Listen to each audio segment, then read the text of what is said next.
Good morning guys, welcome back to my channel. Yam ngai be ni khali. Ngasi di mayam ai video ki title sinu ju khambira mane bako. Kamai tawdana koigi state government, Manipur ki state government gi pension chalaba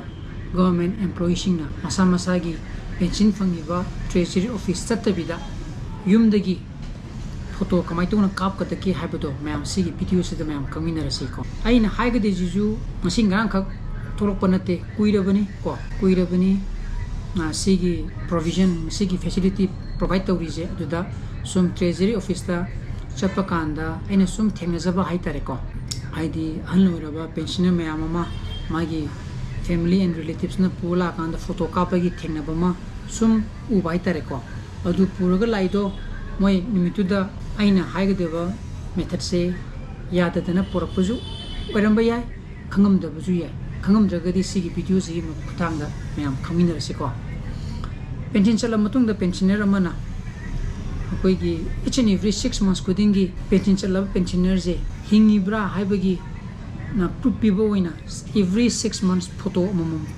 kapama mathok tai ko madu matung da mai thagi pensioner dum sangalak to ne bako aduna irai laina yumda adum tawba yar any phone ko any smartphone lol loinamuk to boy ko tablet lairgan tablet to boy yare ipad lairgan ipad to ba adum yare karimta kaiba leite adun yeminarasi aduna adumgi smartphone oigara tablet oigara ipad oigara magi browser amadi lengoni na sonna chrome sizina gyabra google sizina gyabra safari sizina gyabra modo sangbiro modo changa kanda e pension manipur na tap to biro tap to kanda sigi tholopa kanda yanana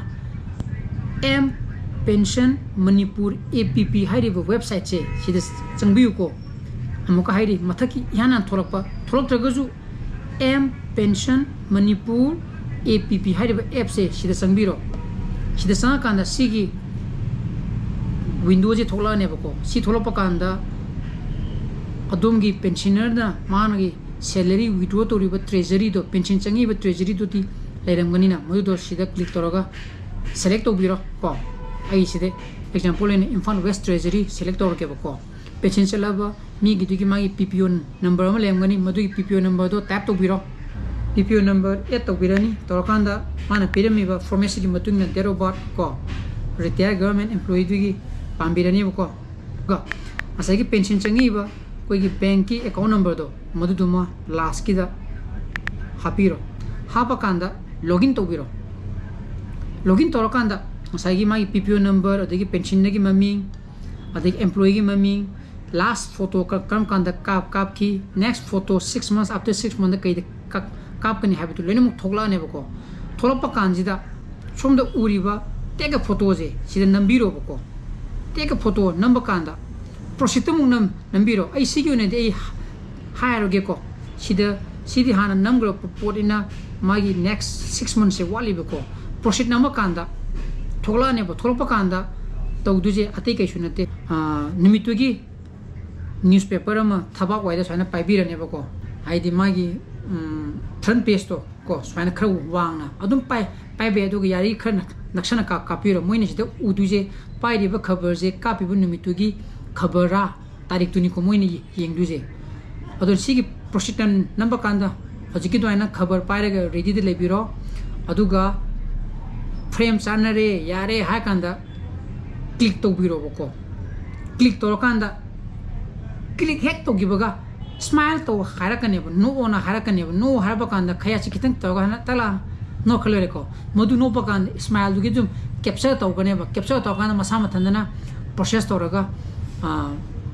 photo ji capture gane bako kaba kanda successful oiredi haira kanda moine kari harakani nimini leirega amuk check to biona amuk tholakane bako don after 2 or 3 days tamu same thing samana swana login to biro login to kanda successful oiragana next photo ka ko dava tarik to after 6 months modu tholane bako aduni yam live ne masibukta aina koi bagi ka pe je soingam kemte yaudri bako aduna tarik tuma dum no to biro no ni dum sondero ju karimta kai dabani ayukta kap ke ba nungdang ta kap ke ba karimta madugi